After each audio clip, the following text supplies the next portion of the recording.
দর্শক বন্ধুরা, শুভ রথযাত্রা। আজকে আমি তোমাদের এক্সপ্লেন করব বিলাভেড, যেটা লিখেছিলেন টনি মরিসন। বিলাভেড লেখা হয়েছিল 1980 খ্রিস্টাব্দে এবং এটা প্রকাশিত হয়েছিল 1987 খ্রিস্টাব্দে। বিলাভেড বিলাভেড আসলে কি? Beloved is the past memory of Sethe which is haunting Sethe. Beloved একটা ভুতুড়ে গল্প, যেখানে একটা আত্মা বা একটা মেমোরি, যেটা বারবার আমাদের গল্পের যে প্রোটাগনিস্ট সেথি তাকে তাড়িয়ে বেড়াবে, তাকে ভয় দেখাবে, তাকে একদম ট্রমাটাইজ করে দেবে মেন্টালি। যে বিলাভেড, এই যে গল্পটা, এটা একটা উপন্যাস। এই উপন্যাসে কি দেখতে পাবো? এই উপন্যাসে আমরা একটা প্রধান চরিত্র সেথিকে দেখতে পারবো, যে তার মেয়েকে হত্যা করবে, গলা কেটে হত্যা করবে। কেন হত্যা করবে সেটা নিয়ে গল্প। গল্পে যাওয়ার আগে তোমাদের একটা কথা বলতে চাই। তোমরা যারা ভবিষ্যতে ইউজিসি নেটের মতো বড় বড় এক্সাম দিতে চাও, ওয়েস্ট বেঙ্গল সেট এক্সাম দিতে চাও, কিংবা অল ইন্ডিয়াতে যে কোনো অ্যাকাডেমিক রিলেটেড এক্সাম দিতে চাও, তোমাদেরকে নেট পরীক্ষা দিতে হবে, তোমরা জানো তো। পেপার 1 এবং পেপার 2 থাকে ইউজিসি নেট পরীক্ষাতে। পেপার 1-এ থাকে 100 নম্বর, পেপার 2-তে থাকে 200 নম্বর। পেপার 1 সমস্ত সাবজেক্টের স্টুডেন্টদের জন্য একটা বড় সুযোগ। আমার কাছে তোমরা করতে পারবে অঙ্ক, রিজনিং থেকে শুরু করে টিচিং অ্যাপটিটিউড, রিসার্চ অ্যাপটিটিউড এবং যাবতীয় সব কিছু। ইউজিসি নেট কিন্তু শুধুমাত্র বই পড়ে পেরোবে না। ইউজিসি নেটের জন্য চাই পিওয়াইকিউ, ডিটেল এক্সপ্লানেশন এবং টু দ্য পয়েন্ট আনসার। এবং ইউজিসি নেটের ক্ষেত্রে এক্সাম ওরিয়েন্টেড মেটেরিয়ালস কিন্তু খুবই দরকার। পেপার 2 এর ক্ষেত্রে মাত্র ইংলিশ লিটারেচার স্টুডেন্টদেরকে আমি পড়াবো, আর পেপার 1 সবার জন্য। তো তোমরা যারা আমার কাছে পড়তে চাও, তোমরা তো জানোই আমি কেমন পড়াতে পারি। তো ডিসক্রিপশন বক্সে আমার নাম্বার দেওয়া থাকবে, তোমরা অবশ্যই জয়েন করবে। তো আসি গল্পে। বিলাভেড বিলাভেড হলো একটা ট্রায়োলজি। প্রথম ট্রায়োলজি কি? বিলাভেড। সেকেন্ড ট্রায়োলজি হলো জ্যাজ। থার্ড ট্রায়োলজির অংশ হলো প্যারাডাইস। বিলাভেড হলো 1987, জ্যাজ হলো 1992 এবং প্যারাডাইস হলো 1997। বিলাভেড এটা হলো আমার একটা গল্প। এখানে আমরা ব্ল্যাক ফেমিনিজম দেখতে পাবো, এখানে অ্যান্টি স্লেভারি দেখতে পারবো, এখানে আমরা কি দেখতে পারবো? ম্যাজিক রিয়েলিজম, এখানে দেখতে পারবো গথিক এলিমেন্টস, এখানে একটা সুপার ন্যাচারালিজম। বাংলায় বাংলায় বলতে গেলে গথিক এলিমেন্টস মানে হলো ভুতুড়ে উপন্যাস, যেখানে গ্লুমি অ্যাটমসফিয়ার, যেখানে একটা ভুতুড়ে স্যাঁতস্যাঁতে একটা আবহাওয়া দেখতে পাবো। সুপার ন্যাচারাল এলিমেন্টস কিংবা ম্যাজিক রিয়েলিজম কি? যেখানে অলৌকিক ভূত প্রেতের গল্প আমরা দেখতে পাবো, যেটা বাস্তব জীবনের সঙ্গে কোনো মিল নাই। এই যে গল্পটা, আমাদের লেখক কোথা থেকে অনুপ্রাণিত হয়েছিলেন? এটা সোর্স কি? এটা সোর্স হলো আমাদের যে মিসেস মার্গারেট গার্নার। 1856 সালে তিনি কেন্টাকি নামক একটা জায়গা থেকে পালিয়ে এসে ওহিও নামক একটি জায়গাতে এসেছিলেন। তিনিও কিন্তু তার সন্তানকে মেরে ফেলেছিলেন। তার এই গল্পটা 1856 সালে আমেরিকান ব্যাপটিস্ট নামক একটা নিউজ পেপার প্রকাশ করেছিল।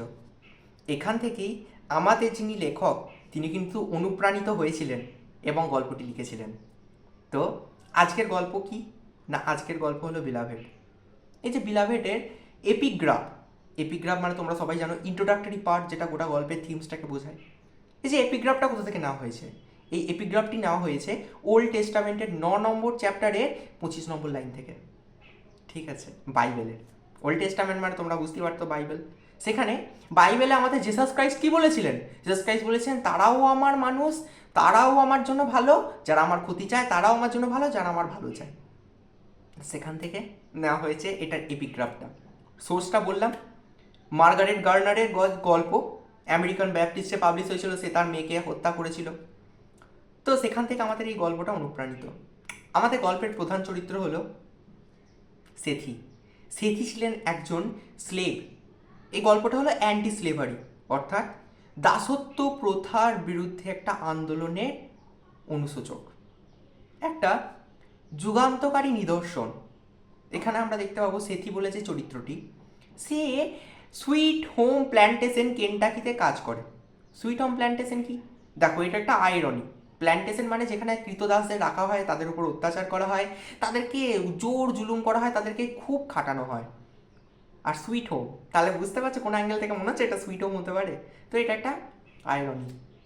তো সুইট হোম প্ল্যান্টেশনে কে কে কাজ করতো? আমাদের সেথি, যে গল্পের প্রোটাগনিস্ট, যিনি হলেন আমাদের ব্লাভেডের মা, তো তার একজন বর ছিলেন হেল সাকস, তার সঙ্গে তিনি থাকতেন। এবার একদিন তারা ঠিক করলো এবার পালিয়ে যাব। তারা পালাতে উদ্যত হলো, পালিয়েও গেল। এবারে কালক্রমে হেল সাকস মানে তার যে বর, সেথের যে বর, সে ধরা পড়ে গেল এবং তার ফাঁসি হয়ে গেল। শ্বেত পালিয়ে এলো। শ্বেত পালিয়ে এলো, তার সন্তানদেরকে নিয়ে পালিয়ে এলো, তার দুটো পুত্র ছিল, ঠিক আছে। এবারে তার যে শাশুড়ি মা, অর্থাৎ হেলসাক্স যাকে মেরে ফেলা হলো তার বরকে, তার যে মা বেবি সাক্স, সে কিন্তু খুব খুশি। মানছি ছেলে মারা গেল, কিন্তু পুত্রবধূ তার সন্তানরা তো ফিরে এসছে। তারা কোথায় এলো? ওহিও নামক একটি জায়গায়। কোথায় না? ওহিও নামক একটি জায়গায়। ওহিও, তোমাদেরকে বলে রাখি যে কেনটাকি নামক জায়গাটা ছিল স্লেভারির মধ্যে, আর ওহিও নামক জায়গাটা ছিল যেখানে স্লেভারি ছিল না। সিনসিনাটি ওহিও, এটাই হলো গল্পের সেটিং। গল্পের সেটিং হলো সিনসিনাটি ওহিও 1873। এই গল্পটা বারবার আমরা অতীতে যাব এবং বর্তমানে আসবো, rising action, falling action, climax, এইভাবেই গল্পটা চলবে। তো গল্পের সময়কালটা American Civil War. American Civil War তোমরা অনেকেই জানো। 1861 থেকে 65 সময়টা গৃহযুদ্ধ। তার মধ্যে একটা প্রধান কারণ ছিল দাসত্ব প্রথার বিরুদ্ধে যাওয়া। লেফট উইং, রাইট উইং অনেকেই পড়েছো ইংলিশ লিটারেচারে। তো এই যে সময়কালটার আগে আর এই সময়কালটার পরে, অর্থাৎ 1855 আগে এবং 1873 বর্তমানে, এইভাবেই গল্পটা বারবার মেমোরিজে যাবে। এটা মেমোরি নভেল বলা যেতে পারে। এখানে স্ট্রিম অফ কনসাসনেস, কন্টিনিউশন দেখতে পাবো আমরা। তো এই গল্পতে আমরা কি কি পাবো? এই গল্পতে দেখতে পাবো যে শ্বেতরা চলে আসবে 124 নম্বর বাড়ি, সিনসিনাটি ওহিও, ব্লুস্টোন রোড। এটাই হলো গল্পের সেটিং। তো এখানে এসে তারা থাকতে শুরু করবে। মিস্টার বডউইন আর মিসেস বডউইন কিন্তু তাকে এখানে থাকতে সাহায্য করবে। এরপরে কি হলো না, বেবি সাক্স, তাদের শাশুড়ি মা খুব খুশি। তারা 90 জন গ্রামের লোককে ইনভাইট করলো এবং খুব ধুমধাম করে খাওয়ালো। এতে আবার হিতে বিপরীত হলো। গ্রামের লোকেরা মনে মনে ভাবছে, বাবা খুব শো অফ করছে বেবি সাক্স, খুব শো অফ করছে। তো কিছুদিন পরই ওই সুইট হোম প্ল্যান্টেশনের যারা মালিক, মিস্টার গার্নার আর মিসেস গার্নার, তোমরা গন্ডগোল করবে না, এই যে গল্পটার উৎস নেওয়া হয়েছিল মার্গারেট গার্নার থেকে। আর এই যে গল্পটার ভেতরে একটা চরিত্র হচ্ছে মিস্টার গার্নার, মিসেস গার্নার, এরা হলো সুইট হোম প্ল্যান্টেশন বা ওই যে কৃতদাসদের রাখার জায়গার মালিক। তো তাদের ব্রাদার ইন ল ছিল স্কুল টিচার, আর তার সঙ্গে তার একজন নেফিউ ছিল, তার একজন ভাইপো ছিল, অর্থাৎ একজন শেরিফ ছিল, শেরিফ মানে এক ধরনের পুলিশ, এবং একজন স্লেভ ক্যাচার যারা দাসদের ধরে আনতো।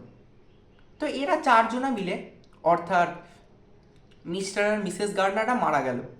তাহলে ওই যে সুইট হোম প্ল্যান্টেশন তাতে কাদের আন্ডারে গেল? এই যে স্কুল টিচারদের আন্ডারে।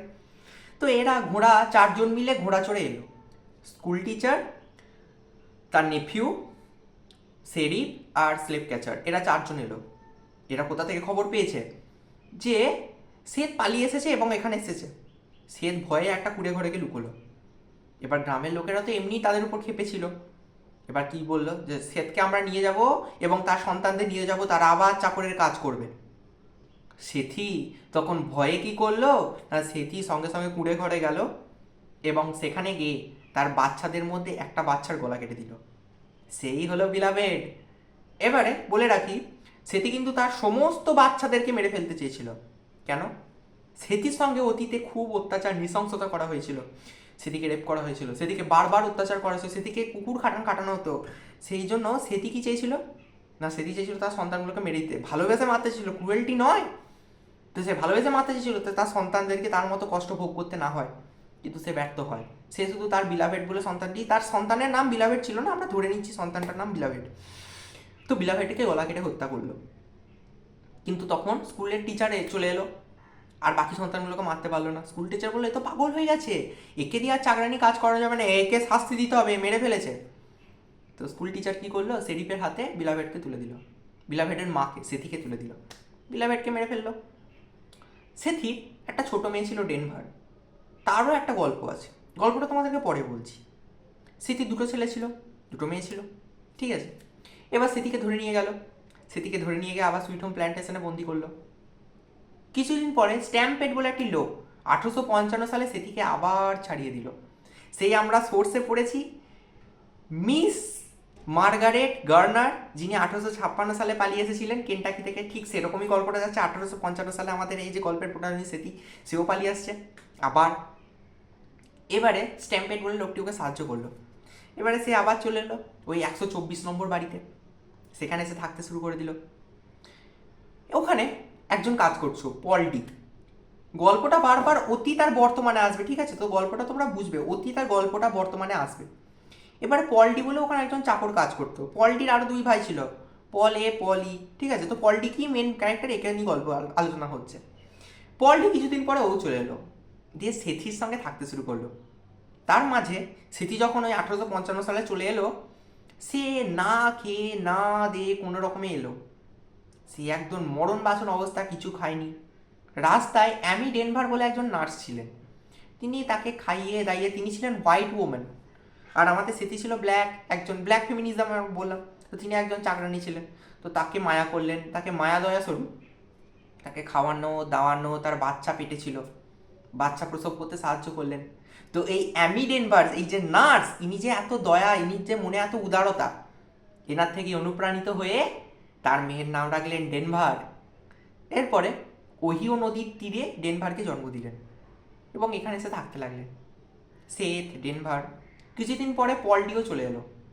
পলডি এবং কিছু চাকরদেরকে ওই আমেরিকার কিছু লোক সাহায্য করেছিল তাদেরকে বাঁধন খুলে চলে আসতে, ঠিক আছে। এই বাঁধন খুলে চলে আসতে কারা সাহায্য করেছিল? আমেরিকার কিছু লোক।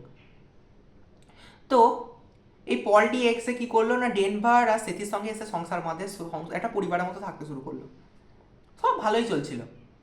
সেথি আমাদের পলডিকে খুব অ্যাটেনশন দিত, আর আমাদের পলডিও সেথিকে খুব ভালোবাসতো। এবার মাঝে কি হলো, কোথা থেকে একটা মেয়ে হঠাৎ করে উদয় হলো। মেয়েটার নাম হলো বিলাভেট। সে জানে না তার কি পরিচয়, সে কোথায় থাকে কি থাকে, হঠাৎ করেই এলো এবং সেথির খুব ক্লোজ হয়ে গেল, যাকে আমরা গল্পে জানি যে বিলাভেট। এখানে তোমরা একটু কনফিউজড হবে। বিলাভেট সেই মেয়ে যে সেথি যাকে গলা কেটে হত্যা করেছিল, এবং সেই মেয়েই পরে আবার একটা ভুতুরের রূপ হিসেবে আসবে, আবার এটাকে একটা স্মৃতিচারণাও বলা যেতে পারে। তো এই সেথি যখন এলো, কেউ কিন্তু জানে না এটা সেথিরই মেয়ে। এ বড় হয়ে গেছে, সে তো মারা গেছে, কিন্তু একটা বড় একটা মেয়ে এসছে, কোথা থেকে এসছে কেউ জানে না। এ এসে হঠাৎ করে ডেনভার এবং সেথির সঙ্গে খুব ক্লোজ হলো। এ কিন্তু পলটিকে একদম সহ্য করতে পারে না, পলটিকে দেখলেই মাথা গরম, গুঁ গাঁ পিটি দিচ্ছে, ধরে দিচ্ছে। পলটি এত অত্যাচার আর সহ্য করতে পারলো না। পলটি কী করলো, ঘরের বাইরে থাকতে শুরু করলো। আমাদের বিলাভেট কি করতে লাগলো, আমরা গল্পের প্রথমেই বলেছি বিলাভেট হলো সেথির যে পাস্ট মেমোরি সেটার একটা প্রদর্শন। অর্থাৎ সে বারবার সেথিকে ভয় দেখাবে, সেথিকে বারবার অতীতগুলোকে মনে করাবে, আর সেথি যখনই অতীতগুলোকে মনে করবে সে ভয় পাবে। তো এই যে পলটিকে শাসন করার জন্য, পলটিকে কন্ট্রোল করার জন্য বিলাভেট তাকে প্রভোগ করলো, তাকে লালছনা করলো, তাকে লোভ দেখালো তার সঙ্গে শোয়ার জন্য। যখন পলটি বিলাভেটের সঙ্গে শুলো, তখন সে তার ভয়ঙ্কর ভয়ঙ্কর অতীতগুলোকে মনে পড়লো এবং আঁতকে উঠল। এরপরে বিলাভেট কী করলো, সেথির কাছে গেল, সেথিকে এমন এমন প্রশ্ন জিজ্ঞেস করতে লাগলো যেগুলো সেথি ছাড়া অন্য পৃথিবীতে কারোর জানা সম্ভবই ছিল না। যেমন সেথির কানের দুল, যেটা ওই সুইট হোম প্ল্যান্টেশনের বউ, যে ওনার তার বউ দিয়েছিল তাকে, সেটা সেথি ছাড়া কেউ জানতো না, সেটা বিলাভেট জানে। এবং বিলাভেট কী করলো, ডেনভারের সঙ্গে গল্প করতে লাগলো। ডেনভার তখন বিলাভেটকে বলল আমার গল্পের ইতিহাস, আমি কি করে জন্মালাম, আমার মা যখন আসছিল তখন ওহিও নদীর তীরে অ্যামি ডেনভার বলে একজন নার্স, তিনি আমাকে জন্ম দিয়েছিলেন বলে আমার নামও ডেনভার হয়েছিল। ডেনভারের সঙ্গে বিলাভেটের খুব ভালো সম্পর্ক। কালক্রমে একদিন পলটির সঙ্গে আমাদের সেথির খুব ঝগড়া হলো। সেথি কোথাও থেকে বলল পলটিকে যে আমি আমার মেয়েকে হত্যা করেছিলাম। এবার পলটি তো জানে না ভালোর জন্য হত্যা করেছিল, যাতে তাদেরকে অত্যাচারটা ভোগ না করতে হয়। সে বলছে তুমি এত নৃশংস, তোমার সঙ্গে আমি থাকবো না, দিয়ে ছেড়ে চলে গেল পলটি। এবার সেথিরও প্রচুর রাগ, সেথি দরজা লাগিয়ে দিল। এবারে কিছুদিন পরে স্ট্যাম্পেড বলে একটা লোক ছিল যে সেথিকে পালিয়ে আসতে সাহায্য করেছিল, সে ছিল পলটির বন্ধু। পলটি তাকে গিয়ে বললো যে আমি অনুশোচনা করছি, আমাকে সেথির কাছে ফিরিয়ে দাও। তো পলটি যখন বাড়ির কাছে গেল, তখন শুনতে পেল বাড়ি থেকে, সে 124 নম্বর বাড়ি থেকে ভয়ঙ্কর ভয়ঙ্কর শব্দ আসছে। আমাদের স্ট্যাম্পেড তো ভয় পেয়ে গেল, কি হলো, সে জানলা থেকে দেখতে পেল আমাদের বিলাভেটের কোলে সেথি আস্তে আস্তে ঢলে পড়ছে। বিলাভেট বারবার তাকে অতীতগুলোকে মনে করাচ্ছে এবং সেথি আস্তে আস্তে তার কোলে ঢলে পড়ছে। সেথি পুরো বসে হয়ে গেছে বিলাভেটের। আমাদের ডেনভার, সে আস্তে আস্তে বুঝতে পারছে আমার মা অবশ হয়ে যাচ্ছে, আমার মা কাজ ফাজ করছে না, আমাদের খেতে হবে তো। ডেনভার বাড়ি ছেড়ে চলে যাচ্ছে, সে কাজের জন্য লোকের বাড়িতে কাজ করতে চলে যাচ্ছে। ডেনভার কি করলো, সে মিস্টার বডউইন আর মিসেস বডউইন, যারা আমাদের সেথিকে সেটেল করতে সাহায্য করেছিল 124 নম্বর বাড়িতে, তাদের বাড়িতে গেল এবং তাদের বাড়িতে একটি চাকরানি ছিল জেনি, তাকে গল্পটা সব গিয়ে বলল। জেনি শোনার পরই গ্রামে সবাইকে বলে দিল। গ্রামের লোকেরা শোনার পর মনস্থির করলো, না সেদিকে বাঁচাতে হবে, একটা ভয়ঙ্কর আত্মা, একটা ভয়ঙ্কর পিশাচিনী বিলাভের নামে সে সেদিকে গ্রাস করছে, তাকে বাঁচাতেই হবে। তারা খাবার দিল সেথির পরিবারকে এবং একদল মহিলা এলো, তারা ভূত তাড়ানোর মন্ত্র পড়তে শুরু করলো। ততক্ষণে সেথি আতপাগল হয়ে আছে। মন্ত্র পড়তে পড়তে বিলাভের সেই 124 নম্বর বাড়ি ছেড়ে চলে গেল এবং সেথি সে কিন্তু পুরোপুরি পাগল হয়ে গেল। গল্পের শেষের দিকে চলে এলাম। পল ডি সেই বাড়িতে এলো এবং সেথিকে প্রমিস করলো, আমি তোমার বাকি জীবনের দায়িত্ব নেব। সেথি কিন্তু পাগল হয়ে গেছে। বিলাভেড সে যখন লোকের বাড়িতে কাজ করতে থাকলো এবং কলেজের পড়াশোনার প্রস্তুতি শুরু করলো। আস্তে আস্তে গ্রামের লোকেরা এই যে বিলাভেটের এই যে ভুতুরে গল্প, এই গল্পটাও আস্তে আস্তে সময়ের সঙ্গে সঙ্গে ভুলে গেল। ফলিং অ্যাকশন, গল্প শেষ। গল্পটা কেমন লাগলো? এই গল্পে কিছু মূল বৈশিষ্ট্য আছে, যেমন বিলাভেড আর সেথি এই যে সম্পর্ক, এটা মাদার চাইল্ড রিলেশনশিপকে তুলে ধরছে। এই গল্পটা বা এই উপন্যাসটা একটা অ্যান্টি স্লেভারি মুভমেন্টকে তুলে ধরে। এই গল্পে আমরা সেই সময় কিভাবে আমেরিকান লোকেরা আফ্রিকান লোকেদেরকে অত্যাচার করেছিল সেই হিস্ট্রিকে তুলে ধরা হচ্ছে এই গল্পের মাধ্যমে। এবং এই গল্পে বিলাভেড, বিলাভেড আসলে কি, বারবার কথাটা বলছি, বিলাভেড হলো একটা মেমোরি যেটা বারবার সেদিকে হন্ট করছে। সেই মেমোরিগুলো অতীতে সেটি ছিল, সেই মেমোরিগুলোই কিন্তু আসলে বিলাভেড। যে মেমোরিতে তাকে অত্যাচার করা হয়েছিল, তাকে নৃশংসতার সঙ্গে দমন করা হয়েছিল, নিপীড়িত করা হয়েছিল সেক্সের মাধ্যমে, জেন্ডারের মাধ্যমে, ডমিনেশনের মাধ্যমে, ব্ল্যাক ফেমিনিজমের মাধ্যমে। তো গল্পের মূল বৈশিষ্ট্য তোমরা বুঝতে পারলে। গল্পটা যদি ভালো লাগে অবশ্যই বলছি ডেসক্রিপশন বক্সে যাও, আমি ইউজিসি নেটের জন্য পড়াবো। তোমরা যারা পড়তে চাও অবশ্যই জয়েন করো, কারণ নেট কিন্তু 1 মাস পরে হবে না। যদি জিআরএফ পেতে চাও, জিআরএফ তোমরা অনেকেই হয়তো জানো না, জিআরএফ হলো জুনিয়র রিসার্চ ফেলোশিপ, যেটায় তোমরা প্রত্যেক মাসে প্রায় 40,000 টাকা করে পেতে পারো এবং 5 বছরে সেই অ্যামাউন্টটাকে দাঁড়ায় প্রায় 24 লক্ষ টাকা। ইউজিসি নেট জিআরএফ ক্র্যাক করা কিন্তু খুব স্ট্র্যাটেজির ব্যাপার। অনেক ছেলেমেয়ে খুব কম সময় পড়িয়ে পেয়ে যায়, আর অনেক ছেলেমেয়ে বছরের বছর পরীক্ষা দেয়। তো ঠিক পড়া, ঠিক স্টাডি মেটেরিয়ালস, আমি কষ্ট করবো, মেহনত তোমাদের করতে হবে না, খুব কম টাকার বিনিময়ে শুধু আমাকে সময় দাও, আমি পড়াতে ভালোবাসি, তোমাদেরকে এত সুন্দর সপ্তাহে একাধিক ক্লাস নেব যে তোমরা খুব ইজিলি ইউজিসি নেট ক্র্যাক করে দেবে। যদি ভিডিওটা ভালো লাগে তো like, comment, share and subscribe. Thank you.